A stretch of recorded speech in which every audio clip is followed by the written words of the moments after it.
Hello, my name is Christopher McQuaid with McQuaid HR Consultants, www.justanswerhr.com. Here are my top 10 dumbest things managers can and actually do that could impact your business. I chatted with a few experienced managers preparing this presentation with a question, what were some of the biggest mistakes you've made? And here are the top 10 answers. The endless meetings, reports, and emails. Holding meetings that require stacks of meaningless reports just to keep the manager in the loop is just bad management.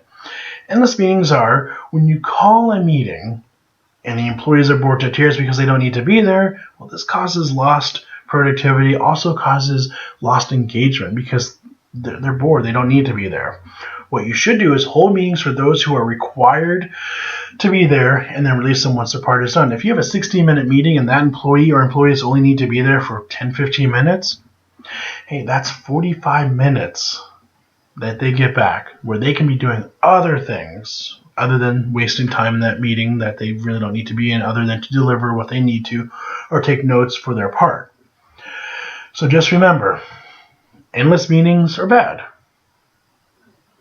What's good is that when you have a structure where they deliver, they take away, and they get on with their day. Also, remember the endless reports and emails. Create a SharePoint site, a share drive, somewhere where your employees can upload their progress without disrupting their productivity. If there's an issue, you'll catch it in the project flow and make the corrections as needed. Wasted time, lost productivity equals, again, that's right, wasted money and wasted engagement, which also is that wasted productivity. Keep your employees happy and you'll find they will do well. So that was our number 10. Going to number 9, managers are slackers. Managers that are slackers, there's a universal disdain in the office, and that is a lazy manager. Managers who take control of a unit or team and does little while occupying their role is universally despised. Don't delegate your work to your employees and then do nothing other than take credit for their work. A great leader works shoulder to shoulder with their employees, raises up their team together, and then pushes on. Remember, when your team is being promoted and the other team's employees aren't, the bosses are going to say, what is this manager doing? What is this leader doing differently? And that is that you're standing shoulder to shoulder with your employee, and your employees are leaving the team in higher positions because of your leadership, not because of your slacker. Remember, as a slacker, you have a higher attrition rate. You don't want that. Also, remember social networking. Social networking is a new water cooler. Many sour employees will take to social networking, burn their boss in effigy. Just remember, just because you don't think they're watching, they are. Sour employees could damage the company's reputation and bring down the team's morale. Loss of morale? That's right. Lost productivity, and lost productivity is lost engagement, which is lost profits. Correct. Number 8, the pot stirring reaction. An employee complains about another and you react to the one-sided gossip instead of investigating both sides of the issue. Just because an employee says something happened might not mean it really happened the way they remembered. Talk to only those who are involved. If needed to seek the advice of HR for more serious concerns, please do so. Don't overreact. Sometimes with heated emotions, like the sun, a flare will burn anyone and everyone in close proximity. Damage of overreacting. If you overreact and sanction the other employee, and then you discover that the complaint is really a lie or baseless, you could expose your company to costly litigation, bad press, and damage company reputation. Damaged employees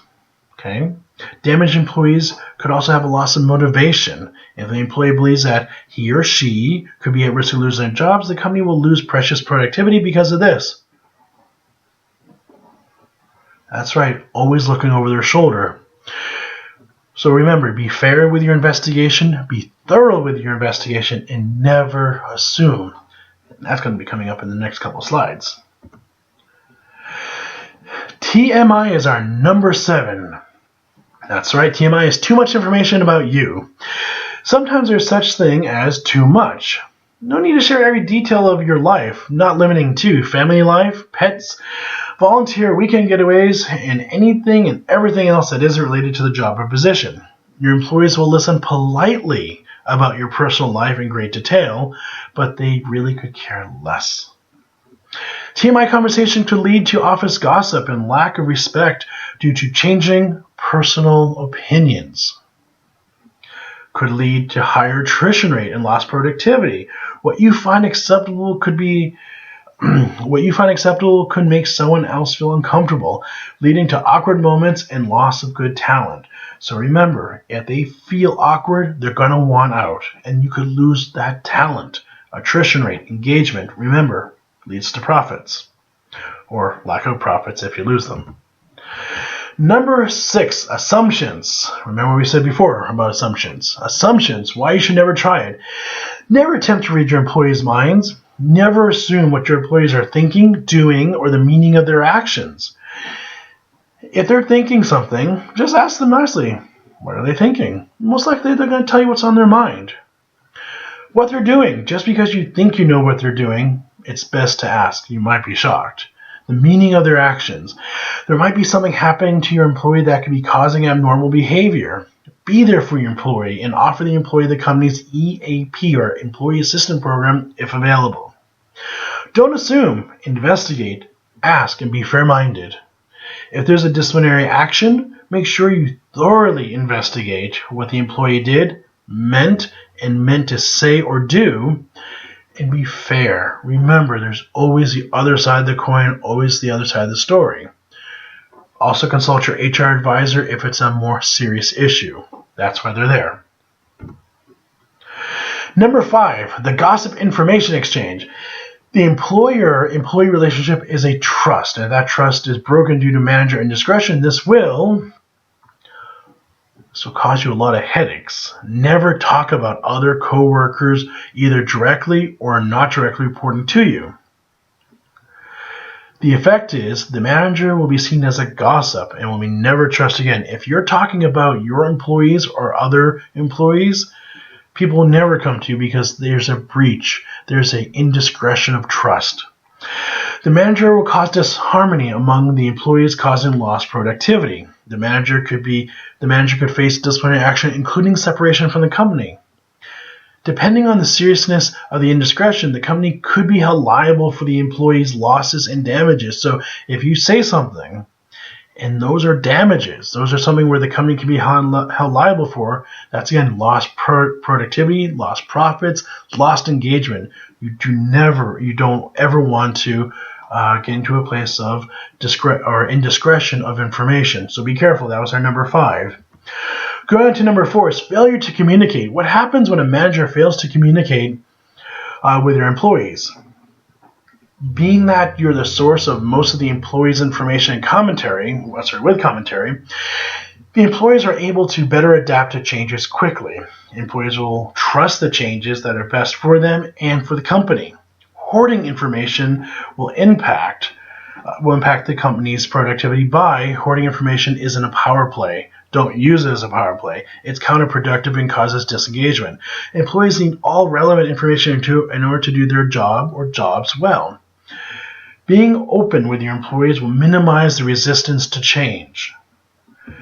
So just remember, be open with your employees, be clear with your employees, and they'll trust you. And when they trust you, when the changes are coming, they'll be better able to accept them because they know that you're doing the best thing for them, and they'll do the best thing for you. So remember, you take care of them, they'll take care of you because they'll be loyal to you. Our number 3 is your employee really your personal valet? Your employee is not your personal valet or servant.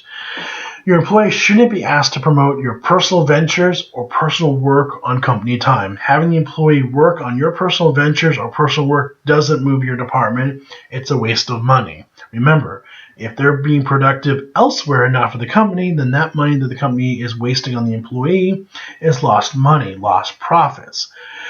Now, this is including and not limiting to making your church bulletins, your HOA flyers, political campaigns, and picking up your kids' sport awards, jerseys, equipment, etc.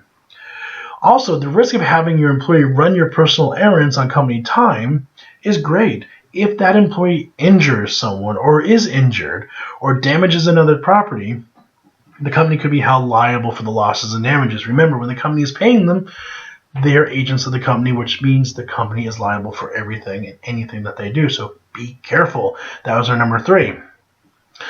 Number 2, failure to provide appropriate feedback.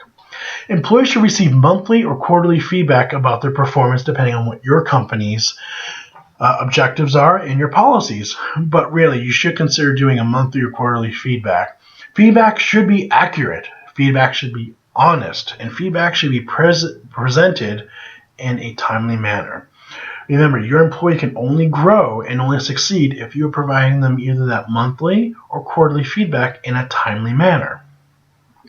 Feedback is how employees learn, develop, and grow in their jobs, roles, and careers. Holding back feedback until the end of the year appraisal is wrong. It's also immoral. Don't do it. Misuse of employees' appraisals compromises the employee's trust in the company and affects productivity. It creates an environment in which the employee will be in constant state of defense. Rating an employee that he or she is a 3 instead of a 4 or 5, which basically is a poor rating, rating them poorly of their true rating, citing to the employee because they have room to grow is nonsense. This destroys, not increases motivation. So be very careful. So if your employee truly is a 3, rate them a 3. But if they're a 4 or 5, make sure you rate them a 4 or 5. But if they're a 1 or 2, if they're on that lower end, then you rate them that way. You rate them the way that they are truly earned. Your ratings are earned, never given. So if you're a manager who believes that you need to decrease the rating just to motivate, that is a bad idea. It's absolute nonsense. Again, this destroys, not increases motivation. If they have decreased motivation, decreased productivity. Decreased productivity, decreased engagement. And then you'll just have a sour employee with access to Facebook, Twitter, Google+, and whatever else is out there. So be careful of that. That was our number 2. Now for the number 1, trying to please everyone. You can't do it. A leader is someone who leads. They cannot make everyone happy. Employees want leaders to whom they can count on to receive direction in a timely manner. Employees might not always agree with the decision, but when the leader decides, the employees will fall in line. Leaders who acquiesce and change directions at a drop of any hat will lose respect of the employees. Leaders should not ever acquiesce to subordinates. Once the leader makes the call, the team must roll with it. Do not run the risk of being perceived as being indecisive and weak.